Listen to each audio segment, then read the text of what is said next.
सोचिए, एक सुबह आएगी जब लोग अपने घरों से निकलेंगे, आंखें आसमान की तरफ उठेंगी और हर दिल में एक ही सवाल होगा, ये क्या हो गया? क्योंकि उस सुबह सूरज अपनी आदत के खिलाफ तुलू होगा।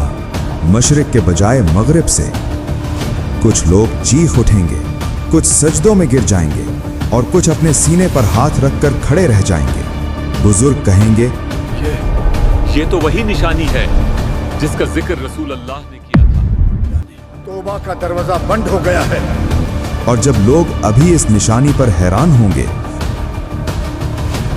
उसी वक्त जमीन लरजने लगेगी, पत्थर हिलेंगे और फिर जमीन का सीना फट जाएगा और उसके अंदर से एक ऐसी मखलूक निकलेगी जो ना दरिंदा होगी ना इंसान, बल्कि अल्लाह की जिंदा निशानी होगी। और जब वो बोलेगी तो लोग समझ जाएंगे अब ईमान का वक्त गुजर चुका है।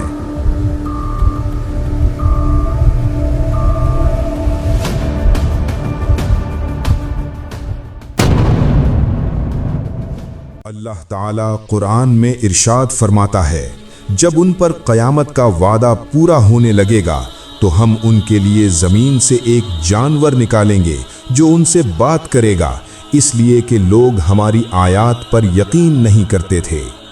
ये सूरह नम्ल की आयत है, यानी ये कोई कहानी नहीं, कोई मेटाफर नहीं, बल्कि कुरान का वादा है और कुरान का वादा हक होता है।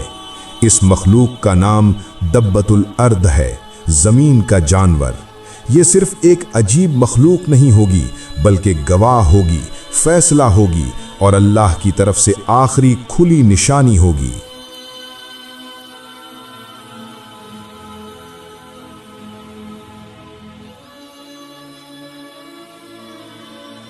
अहादीस के मुताबिक दब्बतुल अर्द मक्का मुकर्रमा में जाहिर होगी।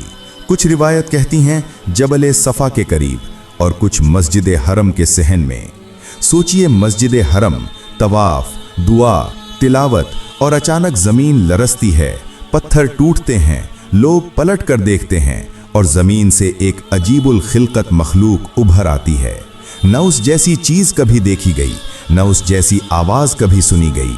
वो सीधी चलती हुई हजरे अस्वद और मकाम इब्राहीम के दरमियान आती है और बुलंद आवाज़ में कहती है, लोगो, तुम अल्लाह की आयत पर यकीन नहीं करते थे।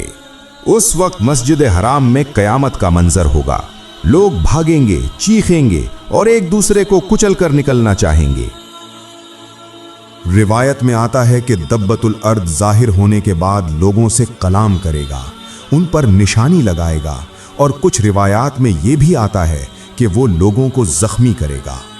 मुनाफिक जब उसे देखेंगे तो खौफ से भागकर नमाज की पनाह लेने की कोशिश करेंगे, मगर दब्बतुल अर्द उनके सामने आकर खड़ा हो जाएगा और कहेगा, अब नमाज पढ़ता है ए गाफिल। मगर एक छोटी सी जमात वहीं खड़ी रहेगी, पुरसुकून और पुरयकीन, और कहेगी, ये अल्लाह का जानवर है और ये अल्लाह का हुक्म है। फिर दाब्बतुल अर्द चल पड़ेगी शहर शहर, बस्ती बस्ती, और लोगों के चेहरों पर निशान लगाती चली जाएगी।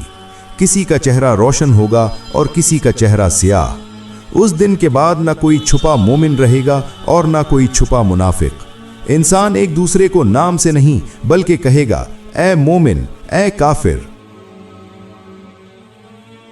नहीं, जो आखिर उस जमान के जानवर का जिक्र करता है। बाइबल की आखिरी किताब रेवलेशन बताती है कि आखिर जमाने में एक अजीम जानवर समंदर से निकलेगा। उसके 7 सर होंगे, 10 सींग होंगे, उसकी शक्ल शेर जैसी होगी, उसके पांव रीछ जैसे होंगे और उसका मुंह शेर की तरह होगा। बाइबल के मुताबिक पूरी दुनिया उससे हैरान होकर उसके पीछे चल पड़ेगी और उसे बहुत बड़ी कुदरत दी जाएगी। क्रिश्चियन उलमा इसे कभी एक हकीकी मखलूक और कभी पूरी दुनिया पर कायम होने वाले फितने अजीम से तशबीह देते हैं। बाइबल फिर दूसरे जानवर का जिक्र करती है जो जमीन से निकलेगा। वो लोगों से बात करेगा और उनकी पेशानियों और हाथों पर निशान लगवाएगा, जिसे मार्क ऑफ द बीस्ट कहा जाता है। बाइबल के मुताबिक इस निशान के बगैर कोई खरीदो फरोख्त नहीं कर सकेगा। क्रिश्चियन स्कॉलर्स कहते हैं ये जानवर या तो एक हकीकी मखलूक होगा या फिर एक ऐसा निज़ाम जो इंसान की पहचान और ज़िंदगी को कंट्रोल करेगा। اسلام کے دعوت الارض کے ساتھ یہ تشبیہ بہت گہری ہو جاتی ہے، کیونکہ اسلام بھی کہتا ہے کہ زمین سے ایک مخلوق نکلے گی جو لوگوں سے بات کرے گی اور چہروں پر نشان لگائے گی۔ بائبل کا آخری منظر اور بھی حیرت انگیز ہے۔ جب یہ دونوں جانور اپنا فتنہ پھیلا چکے ہوں گے تو آسمان کھلے گا اور ایک سفید گھوڑے پر سوار گھوڑ سوار ظاہر ہوگا۔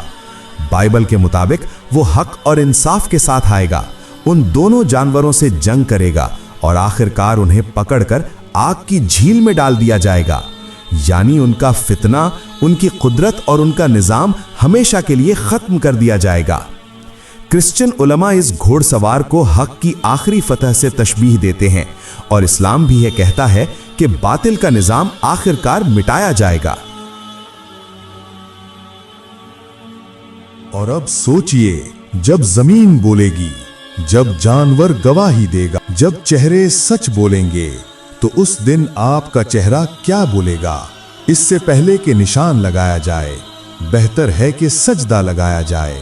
اس سے پہلے کہ فیصلہ سنایا جائے، بہتر ہے کہ توبہ کر لی جائے، کیونکہ جب دابۃ الارض نکلا تو پھر صرف دیکھنا باقی رہے گا۔